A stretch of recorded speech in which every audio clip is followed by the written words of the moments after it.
বাবা। নিখিল। ও নিখিল, এসো এসো এসো এসো এসো এসো এসো। তবে বলো, কেমন চলছে তোমার নতুন কাজ? ভালো। বাহ, বসো। দাঁড়িয়ে কেন, চা খাবে? নীলিমা, চট করে নিখিলের জন্য কিছু স্ন্যাক্স নিয়ে এসো। হ্যাঁ, আমি এক্ষুনি আনছি। আমি চা খেয়ে এসেছি।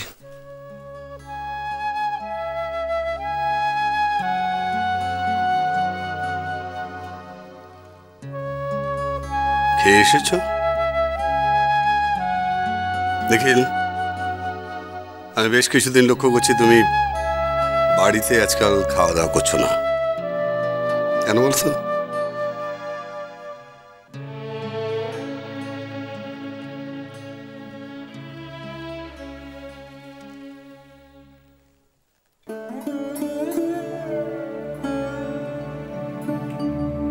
এবার থেকে খাও। এটা তুমি রাখো বাবা। আমি জানি এটা যথেষ্ট না, কিন্তু মান্থ এন্ডে আমি বাকি টাকাটা দিয়ে দেবো। টাকা? তুমি আমাকে টাকা দিচ্ছ? কিসের জন্য তুমি টাকা দিচ্ছ? নিখিল, নিখিল, তুমি আমাকে তোমার খাওয়া পড়ার খরচ দিচ্ছ? নিখিল, নীলিমা, কি হচ্ছে কি সব তোমার বাড়িতে? আমার ছেলে আমাকে খাওয়া পড়ার টাকা দিচ্ছে।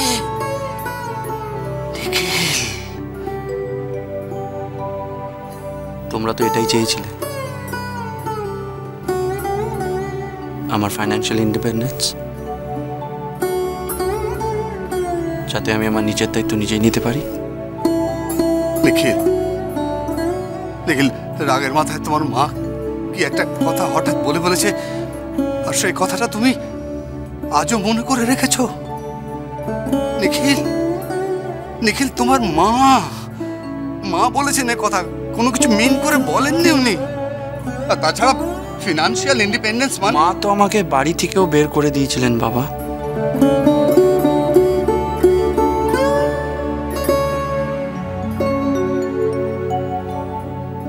নেহাত মৌরির জেদ তাই, না হলে আমি এখানে থাকতামই না। মৌরি এখানে থাকা নিয়ে আমাকে মাথার তিপ্পি দিয়েছে, কিন্তু খাওয়া পড়া নিয়ে কোনো মাথার তিপ্পি দেয়নি। আর তুমি যদি এই টাকাটা না রাখো, আমি কিন্তু এখানে কিচ্ছু খাবো না বাবা, কিচ্ছু না। নাও ধরো। কি করেছো কি তুমি? কি করলে কি তুমি? বলা, তুমি তো এটাই চেয়েছিলে। তুমি নিখিলকে খাবার খোঁটা দিলে নীলিমা, কি ভেবে? হ্যাঁ, কেন? ছি ছি ছি ছি ছি। আমি নিখিলকে খাওয়ার খোঁটা দিইনি কমলেশ। দেখো নীলিমা, আমি খুব ভালো করে জানি যে মনে ঠেস দিয়ে কথা বলা তোমার একটা স্বভাব। কমলেশ, নীলিমা, তুমি বলো আমি তোমার জন্য কি করিনি? কি করিনি? আমি তোমার জন্য আমার বাবার সঙ্গে সব সম্পর্ক ত্যাগ করেছি, আমার পলাশডাঙ্গার সঙ্গে সব সম্পর্ক ত্যাগ করেছি, তাতেও তোমার মনে শান্তি হয়নি। এখন তুমি চাও যে আমি আমার ছেলের সঙ্গেও সব সম্পর্ক ছিন্ন করি। তুমি কিন্তু আমাকে বাজে দোষারোপ করছো কমলেশ। আমি নিখিলকে নিজের পায়ে দাঁড়াতে বলেছি, তার মানে কি খাওয়ার খোঁটা দেওয়া? কি ভুল করেছি আমি? মৌরিকে আমি কোনোদিনও মেনে নেব না। মৌরির থেকে নিখিলকে মুক্ত করবার জন্যই আমি নিখিলকে বলেছিলাম, যে ছেলে ফিনান্সিয়ালি বাবা মার উপর ডিপেন্ডেন্ট, সে বউয়ের দায় কাঁধে নেবে কি করে? কি ভুল করেছি আমি? কি অন্যায় করেছি বলো তুমি? তোমাকে ন্যায় অন্যায় বোঝায় কার সাধ্য? নিখিলের মা হিসেবে নিখিলের ভালো মন্দ নিয়ে বলার অধিকার আমার নেই কমলেশ। ভালো না বাসলে অধিকার বোধ জন্মায় না নীলিমা। নিখিলকে আমি ভালোবাসি না? ও অবুঝ, ওকে যা খুশি করতে দিচ্ছি না বলে আমার ভালোবাসাটা কম হয়ে গেল কমলেশ। তুমি তো নিখিলকে ভালো করে চেনোই না, কি করে বুঝবে কিসে ছেলেটার ভালো আর কিসে ওর মন্দ? সব দোষ আমার কমলেশ, সব দোষ আমার।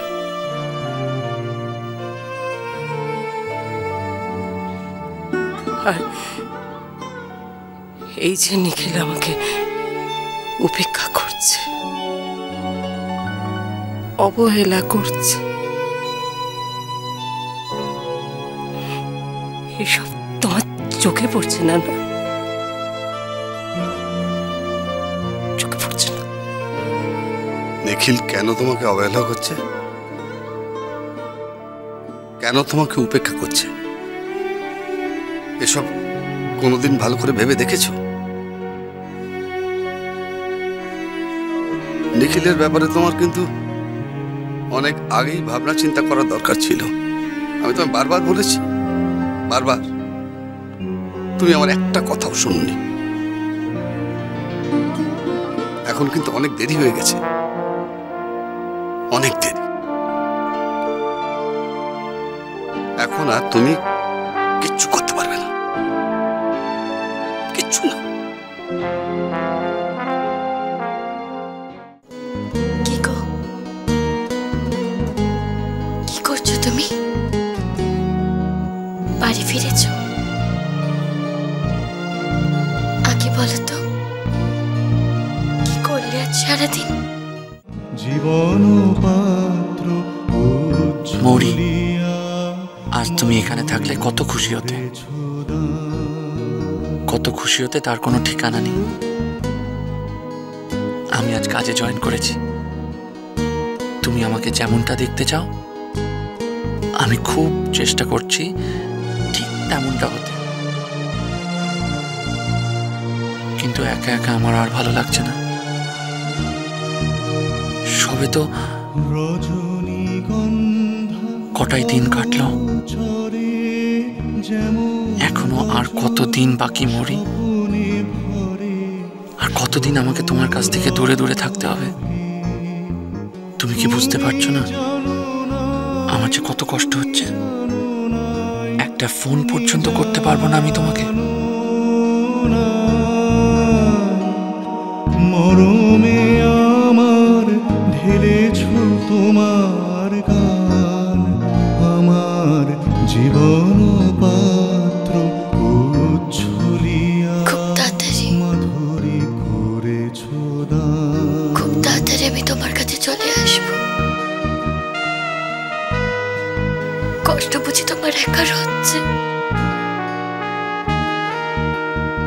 নিজেকে সামলে রাখা যে কতটা কঠিন আমি খুব ভালো মতো টের পাচ্ছি। ইচ্ছে করে এক ছুটে তোমার কাছে চলে যাই, কিন্তু না, আমাদের ধৈর্য ধরতেই হবে। একটু ধৈর্য ধরো।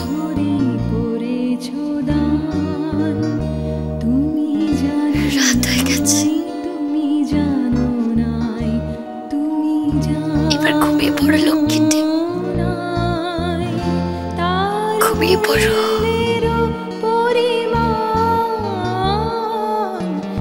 আর আমার ধৈর্য থাকছে না মৌরি। কি যে এক জেদ ধরে বসে আছো।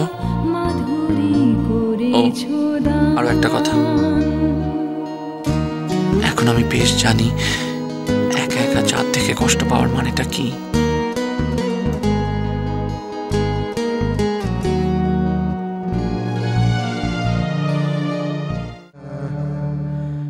বাড়ি ফিরে এলাম।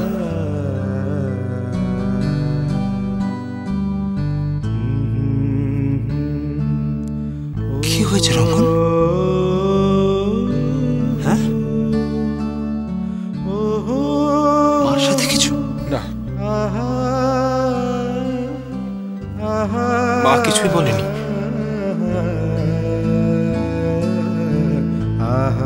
তাহলে আমি কি এখানে থাকতে পারি? আমার সাথে?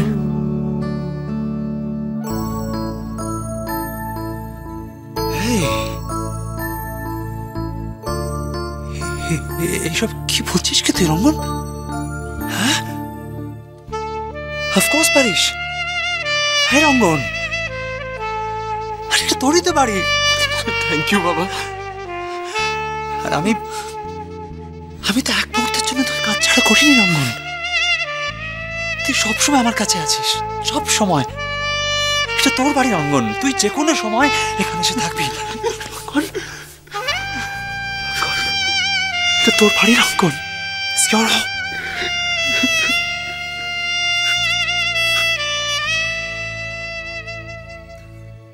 নিখিল, লাঞ্চ ব্রেক হয়ে গেছে, চলো। জাস্ট গিভ মি 2 মিনিটস, আমি একটা ইনফরমেশন ডাউনলোড করছি। 2 মিনিট দাও আমাকে। আজকে বাড়ি থেকে লাঞ্চ নিয়ে আসোনি? এরকম রোজ রোজ ক্যান্টিনের খাবার খেতে খেতে তুমি বোর হয়ে যাবে। তাই বুঝি? আমারও অবশ্য মাঝে মধ্যে ওই বাড়ির খাবার একঘেয়েই লাগে। তুমি দেখছি খুব খাদ্যরসিক। যা বলতে পারো। কাজের জন্য বসের সঙ্গে আমাকে প্রায়ই বেরোতে হয়, আর তাই মাঝে মধ্যে বাইরে লাঞ্চও হয়ে যায়।